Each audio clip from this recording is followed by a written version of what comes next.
Day 9 Daily number 469, where we all giggle because we're juvenile, and also because we learn to be a better gamer. Ha!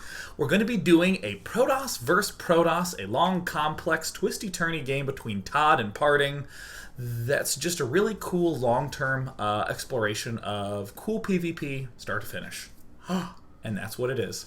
As many of you know, last weekend I was at the Bull Battlegrounds tournament, and as many of you also know, it's all being uploaded to my archive so you can catch any of the action that you missed. And I will say that that was a stressful event. Obviously, it's wonderful to have more responsibility in terms of the directing of the show and that sort of thing, but let me be honest. This is the way I'm going to put it.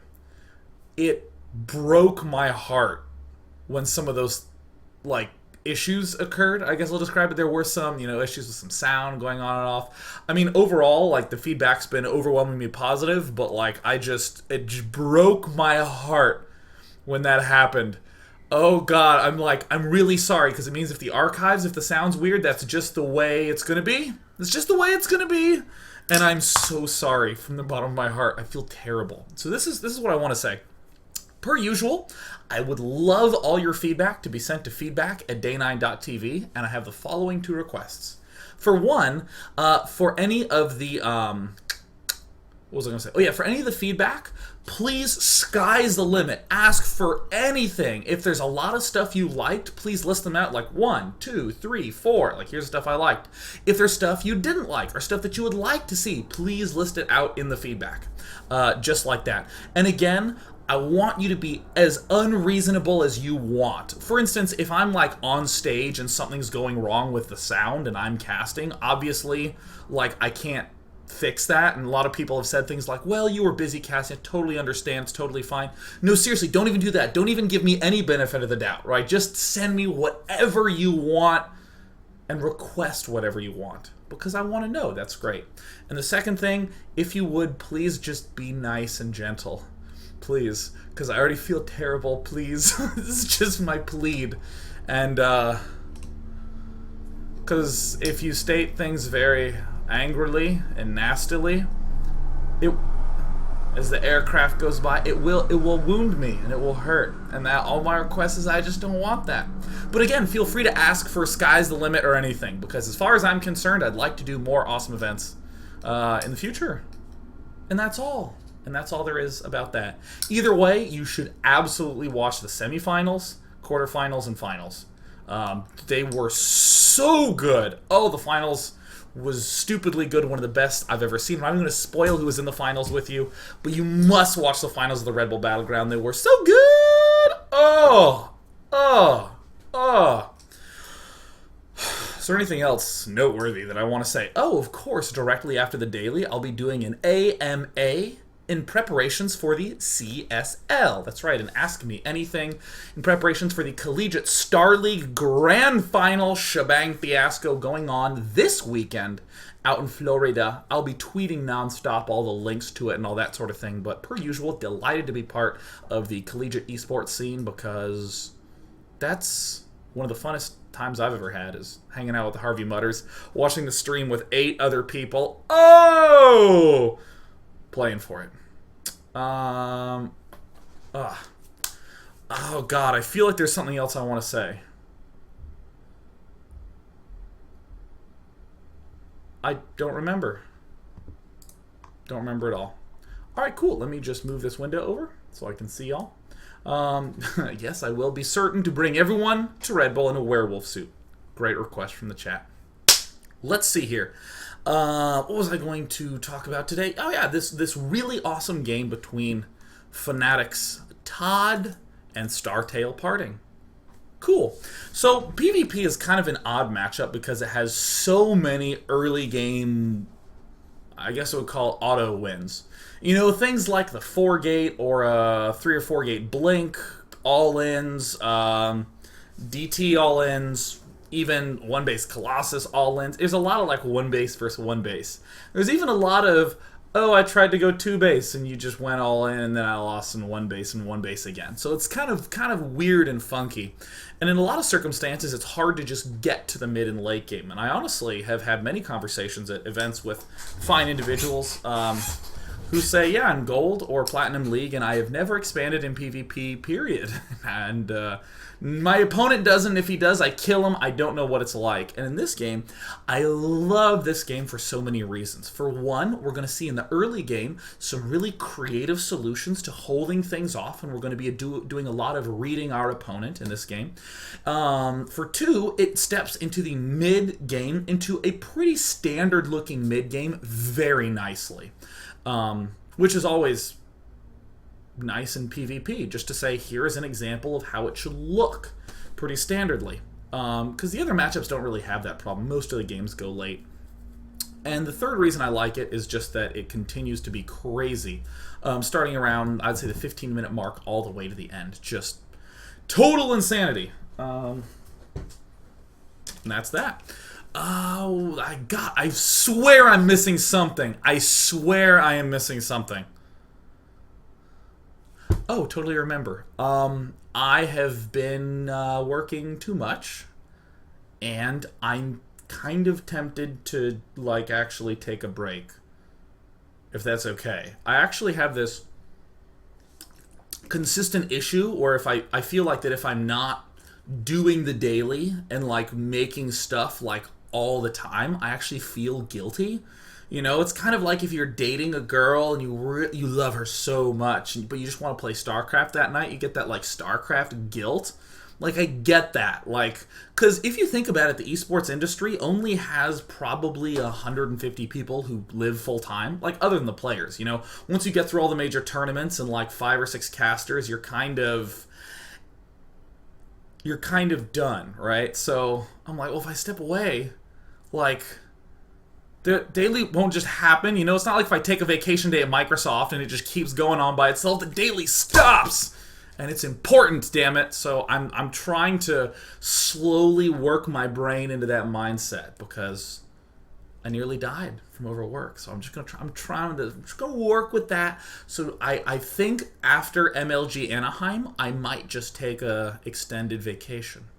I don't know yet. I don't know, because I just really like the daily. I love it so much. I love the daily.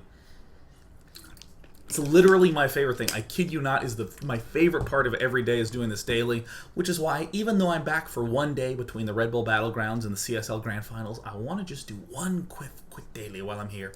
Let us step into this game. Step into the game of Todd, who I love. Whoa! Todd is one of my absolute favorite players to watch. He streams a ton, and he kindly donated to me this really interesting PvP game, which is really convenient for me because it means that preparing the daily is a lot easier. Instead of watching 30 games that are all garbage and getting one that's good at the end, I literally get to take this one awesome game and just talk about it extensively. So huge thank you to Fanatic Todd. Feel free to watch his stream. It's always up on teamliquid.net, and I regularly have it up when he's turned it on. Or follow him on Twitter. And I'll just type his Twitter in the chat between, because his name is Jan Merlot.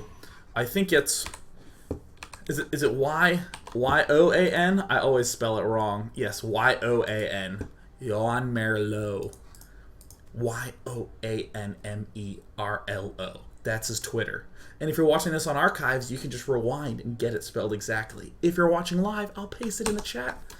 Don't worry, don't worry. So let's state the obvious thing at the start of this game. There's 3 phases to all the early game threats.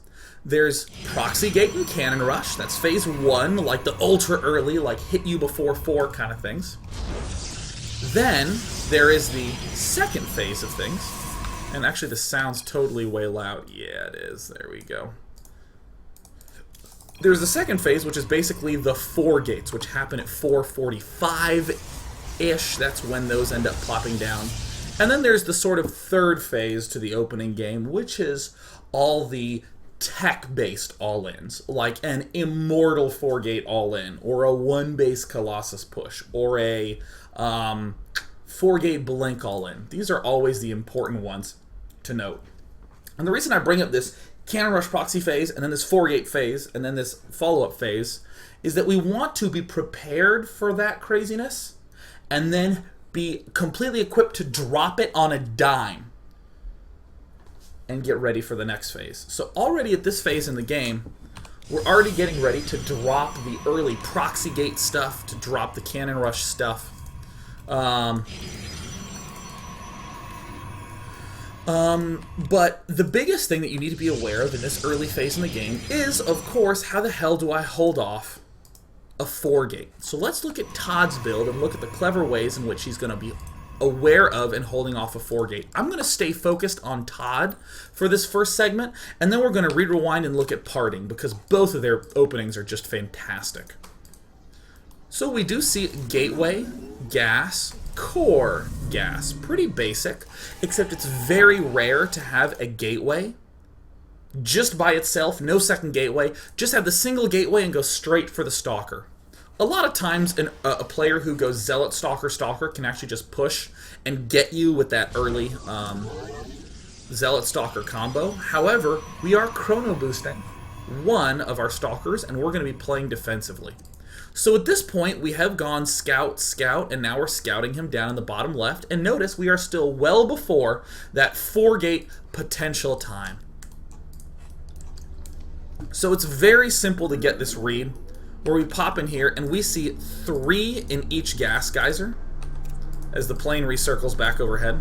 Holy cow, that's close to my house. Is it trying to land on my roof? Ever since I've been leaving my window open, the number of aircraft invading the daily has been absurd. They are obstreperous, he said, actually making use of that SAT buzzword. But when you come over and you see 2-gate and 3 in each gas, you just cross it right off. Or if you come in here and you see no energy, like even on our own Nexus, we've spent, 2 chronos, 1 on this Stalker, 1 on our Warp Gate. But if you walk in here and you can just compare the energy, I have 37, he has 37, and then you're just going to look for what this next chrono does. Assuming it wears off before this Stalker pops up, which it should, you can get a good sense of whether he's going for a 4-gate or not. And anytime he has 2 gas with 3 in each and 2-gate, he just can't be doing it. If he's going 1-gate and he has 3 in each gas, it's very possible for him to pull all the probes off 1 gas and then just build 3 gates and all in you. But in this circumstance, the only way he'd be able to do it is if he did a really, really late 4-gate. Like, really late. So at this point in time, if we're in Todd's shoes, we have just seen that he is not going to be killing us early on. So our first Stalker, that chrono-boosted Stalker, is just going to be checking everywhere, making sure that there is no probe, even checking up on our own high ground with our other gateway, with our other gateway rallied to it. The only thing I would say at this point is instead of building a Stargate here, build it there, just so it's like a little bit closer. But either way, Stargate started nice and early at 4:30. A very early Stargate, as Todd is going to be opening Phoenix. So with our probe in the middle of the map, now that we have our 2 Stalkers, we know that we're not being 4-gated, so generally we want to be moving out to here. Because if he does try to get tricky and 4-gate us, we can kill the probe here, pull all the way back, and still have plenty of time to get our warp gate research and some sentries up. So we're quite happy. And Todd is still getting a 3rd Stalker, and just in case, he's spending 1 additional chrono back in his warp gate. I will say, this is one of the most key moments in the entire game, in my eyes. This is so easy to mess up. At all points in time, before 6 minutes, you should be scared shitless of a probe just waltzing right in like that. In fact, in this circumstance, at this point, I would shoot there, and there is nothing wrong with taking the Stalker and pulling it right back to here. In fact, this Stalker in production, in a lot of circumstances, its full-time job is to be rallied up here to make sure that there's no backdoor probes sneaking in. Even right here, where there's a little bit of a whiff, and then that shot goes off, and Todd immediately pulls back around. Immediately. That is just genius. That is fantastic. I love that so much. And now I just want to take a moment to pause and say, hey, let's think about Stargate Phoenix play for a moment. What are we possibly going to be worried about in this circumstance, right? Generally, I mean, hell, we're getting this Phoenix built right even before he's going to get Warp Gate in a lot of circumstances, but Blink Stalker, obviously going to be a huge threat, and we can't possibly hope to keep up on the ground with just regular gateway production. So as you can see, by opening Stargate, we very rapidly conclude that we're probably going to have to get a Robo facility pretty fast, just for those Immortals. Really simple, like two-step logic. I build air, he'll probably build something good versus air, like Stalkers, and then get Blink, and then, yeah, I guess we need the Immortals out. I mean, you could go through that with every single thing. You know, every possible duder that he could make, but... Research complete. That's just the most basic one that I want to note. And what if he's going largely for Robo-based play? Successful. Well, also let me note that Todd does Chrono Boost out. Yeah, see, we end up starting our robotics facility. We're also worried a little bit about DTs, because we just don't know at this point. So this is what is great about building this Robo facility around 6 minutes. You can get it as late as 6:30 and still be okay. But as our Phoenix dart in, we get the chance to see everything that's going on, and we always kill 2 probes. Always, always, always. And this is a pretty common expand build that we're seeing. But with a lot of... How do I want to say that? A lot of StarCraft 2 is all about knowing intricate timings, you know, like, oh, he's doing this push. I know I need to get my infestation pit started in the next 30 seconds or else I just won't have enough infestors. In PvP, the units are just so good against each other that you can just do the intuitive thing at this point in time. You don't have to know exactly what Parting's build is from the start to finish. You can just look at it and go, oh, he has a Robo. He hasn't even started Blink yet. Robo is going to be pretty useless against my Phoenix. So honestly, building a lot of Phoenix is going to be very good in this circumstance. It's really, really good to non-stop Phoenix it up in this spot. You can if you'd like. I certainly do it. And of course, trying to pick off sentries, always much appreciated. Picking off a lot of probes, I mean, you can start getting the probe killed count up really high really early. And if you're going Phoenix, you'll generally have your Nexus started later than your opponent, like very, very commonly. But you'll almost always be ahead in probes, just due to the amount you're killing out. So, as we're seeing Todd do, continue to make that their probers. Did he manage to get a sentry? I don't remember. But the biggest targets are sentries and probes. Oh no, he didn't get it. Darn. Now, I'm personally quite torn at this point in time. Against a Roboing player, it's actually fine to non-stop build Phoenix, to go up to 6, 7, 8 Phoenix.